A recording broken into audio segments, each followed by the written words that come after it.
네, 오늘은 상가 임대를 하면서 이제 임장을 갔어요. 임장을 갔는데 이게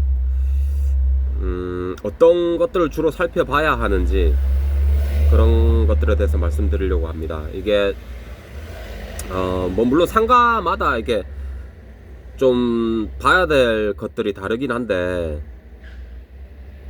그 기본 뭐 그런 전기나 조명 같은 게 시설이 다 돼 있는 상가도 있을 수도 있고요. 아니면 뭐 이렇게 전체 리모델링을 해야 되는 상가도 있을 수도 있고요. 그러니까 봤을 때 처음에 조금 뭐가 설비가 그런 게 안 돼 있는 상가들을 주로 말씀드리려고 합니다. 이게 보면은 처음에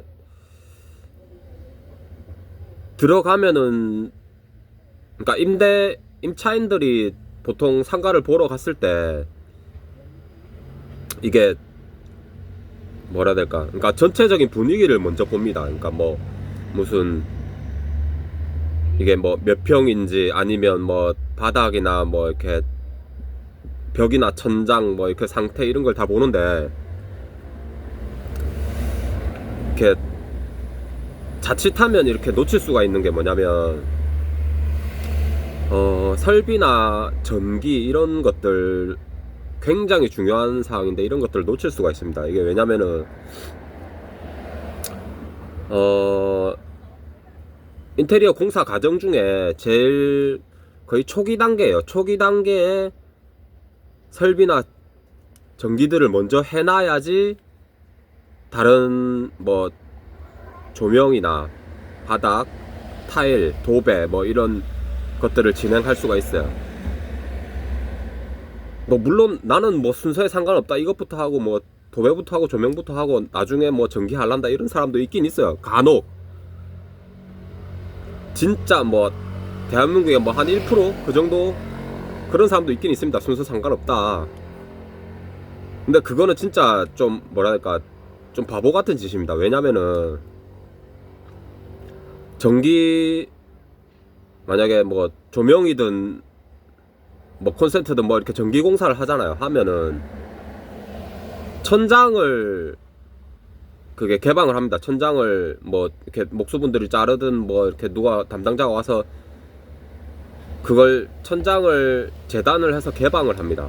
그걸 그리고 예를 들어서 뭐 저는 교실 같은데 옛날 교실 같은데 보면 석고보드 있잖아요. 석고보드 그런 데를 열고 위로 올라가거나 위에서 작업을 하시는 분들도 있고요. 안 되면 뭐 사다리 받쳐서 작업하는 분들도 있거든요.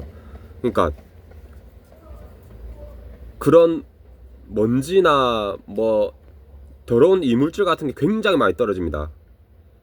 그러니까 당연히 그런 게 떨어지기 때문에 도배 먼저 하면 안 되겠죠. 당연히 도배는 나머지 바닥이나 청소가 다 된 상태에서 도배를 해야 됩니다. 그리고 설비 같은 경우 이게 처음에 임장 가면 잘 모를 수가 있어요. 이게 왜냐면은 전체적인 분위기를 먼저 보기 때문에. 그래서 이게 봤을 때 처음에 임장 갔을 때 화장실이나 뭐 저 싱크대 주변 그런 것들을 굉장히 꼼꼼하게 보셔야 됩니다.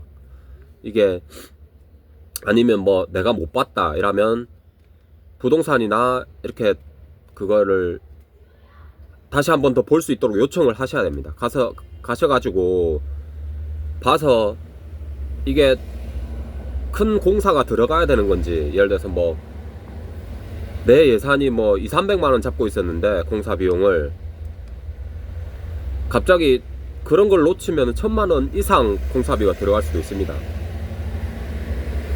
이게 그러니까 공사비가 천차만별이에요. 이게 수도 배관이 아예 없는 데도 있고요. 아예 없는 데도 있고, 그리고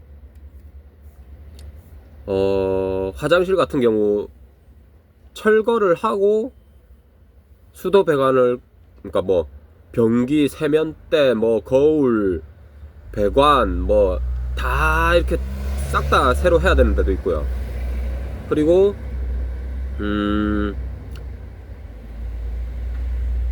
웬만한 좀 매장이나 이런데 사무실 같은 주방 있잖아요. 보조 주방이든 뭐 이렇게 그냥 메인 주방이든 주방이 있잖아요. 주방이 있으면은 주방도 그 물 들어가는 데죠. 수도 배관이 있어야 됩니다. 수도 배관이 있어야 되고, 그것을 수도 배관을 밑으로나 위로 천장으로나 연결하는 그런 게 시스템이 돼 있어야 됩니다. 이게 만약에 안 돼 있으면 그것 또한 또 공사를 해야 됩니다.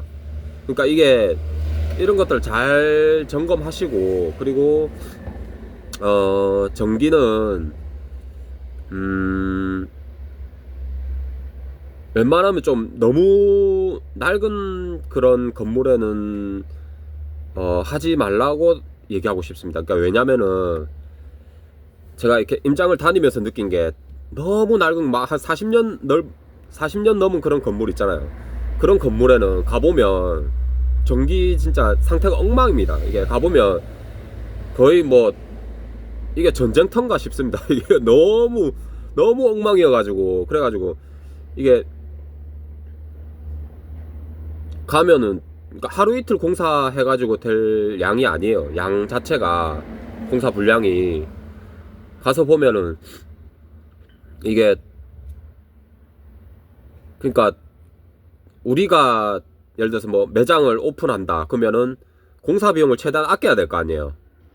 예를 들어서 뭐, 그러니까 설비, 전기, 뭐 타일, 하여튼 큰 돈 들어가는 공사는 최대한 아껴야 됩니다. 최대한 아껴야지, 그래야지 나중에 내부 인테리어 할 때 조금 더 그런 부분에 돈을 쓸 수가 있어요. 예를 들어서 뭐 TV를 설치해야 된다든지, 아니면 뭐 카페트나 아니면 식탁, 의자 뭐 그런 걸 해야 된다든지, 그런 부분에 조금 더 돈을 쓸 수가 있단 말이에요. 그러니까 설비, 전기, 조명, 타일 이런 데서 돈을 아껴야 됩니다. 그리고 그런 것들도 얘기하시는 분이 계세요. 그러니까 어떤 분들은 이제 임장 갔을 때 내부 시설만 보고 옵니다. 그냥 사진 몇 장 찍고 내부 시설만 보고 와요. 이게 참, 그것도 별로 추천드리지 않습니다. 왜냐면은 내부만 볼 게 아니고, 나와서 그 건물 밖으로 나와서 한 2, 3m 떨어져서 건물을 한번 보세요. 이게 왜 그렇게 제가 얘기 드리냐면은, 주변 상권도 한번 봐야 됩니다. 유동 인구가 많은지, 아니면 1층에 뭐 어떤 건물이 있는지, 아니면 건물 옆이나 건너편에 뭐 어떤 매장이나 건물이 있는지, 그리고 주차할 곳이나 아니면 고객이 왔을 때 주차가 편한지, 아니면 내가 그런 것들을 안내를 해줄 수가 있는지, 그런 것들도 다 봐야 됩니다. 다 고려하고 그 임대할 건물을 임차를 해야 됩니다. 아시겠죠? 이게 건물 내부만 보시면 절대 안 됩니다. 이게 진짜 그렇게 하다 큰일 납니다. 그러니까 이게 왜냐면은 돈이 1,000만원, 2,000만원 들어가는 게 아니잖아요. 이게 신중하게 결정하셔야 되고, 그리고 절대 급하게 하지 마세요. 급하게 하면은 뭔가 하자가 한두 개 터집니다. 나중에 보면은 급하게 하신 분들은 나중에 어떻게 뭐 어디 뭐 화장실 뭐 어디 뒤에 뭐 물이 새요, 뭐 방수가 안 돼요, 뭐 천장에 방수가 안 돼요, 아니면 또 뭐 전기 뭐 조명을 설치했는데 뭐 불이 안 들어와요, 뭐 하여튼 진짜 이것저것 진짜 많습니다. 이게 뭐 하자가. 그러니까 조금 신중하게 천천히 진행하세요. 아시겠죠? 예. 그리고 이런 것들에 대한 이야기들도 제가 다음에 또 한 번 더 얘기 드리겠습니다.